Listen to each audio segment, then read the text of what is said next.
Ми чули з Москви, що вони таки хочуть говорити про нейтральний статус України.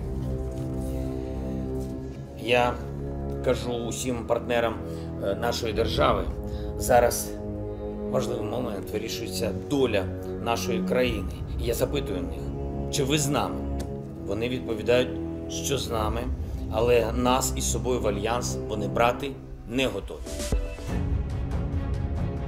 Ketika Rusia menggerakkan pasukannya dalam 1 bulan mengelilingi Ukraina dari sisi timur Ukraina, dari sisi selatan Ukraina, dan dari sisi Belarusia, tidak ada satupun negara dunia bisa bergerak membantu Ukraina. Hebatnya lagi, pengamat militer pertahanan negeri Wakanda, tidak ada satupun yang mengatakan secara nasional apa yang akan terjadi jika Rusia menyerang Ukraina. Bahkan mengamatinya pun tidak.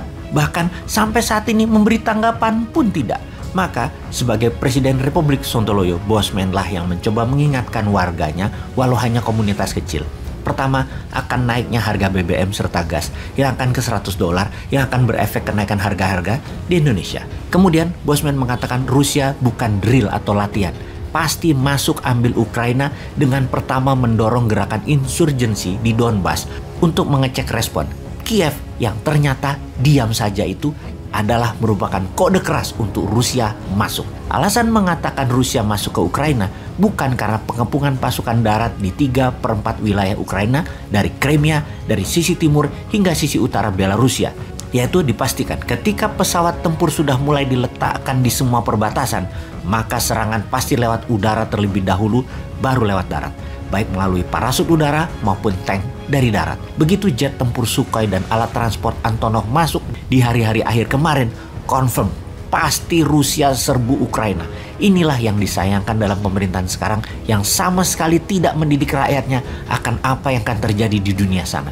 Baik pernyataan intelijen, apa kemungkinan terjadi dan tindakan antisipatif buat bangsa dan negara, kemudian pernyataan politik seperti mendukung Rusia kah, anti Rusia kah, yang akhirnya ya Bosman juga yang mengatakan keberatan dan menentang aksi invasi Rusia ke Ukraina atas nama kehormatan warga sipil, hak asasi manusia, dan kebebasan demokrasi.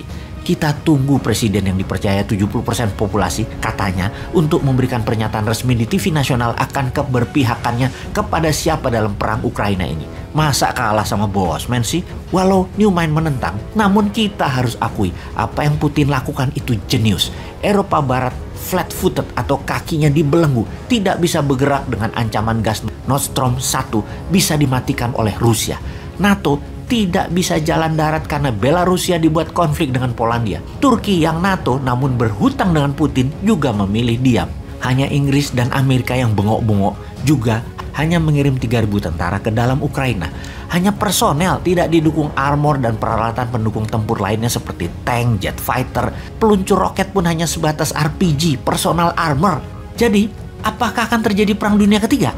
Maka kita mengacu pada perang terdekat sebelum perang Ukraina ini, yaitu Perang Teluk. Ketika Saddam serbu Kuwait, maka dalam 1 bulan Kuwait takluk. Lalu Amerika dan sekutunya menggunakan basis Arab Saudi untuk menyiapkan serangan balasan. Dalam 3 bulan dideploy 400.000 tentara sekutu pihak barat.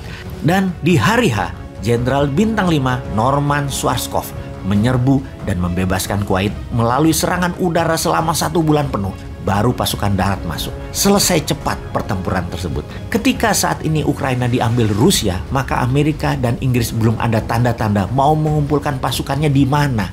Di Turki. Mungkin akan masuk pangkalan udaranya. Mungkin bisa untuk pasukan udara.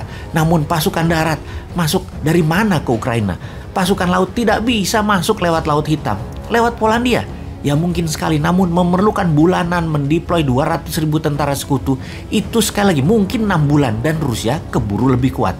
Kesimpulan, kalau tidak ada markas untuk tentara sekutu mengumpulkan pasukan darat, maka dapat dipastikan Ukraina tidak bisa tertolong. Demikian uraian singkat, semoga bermanfaat daripada menunggu petunjuk dari pejabat yang ternyata tidak pernah ada kabarnya. Yang mending informasi odong-odong Bosman bisa menghibur barangkali.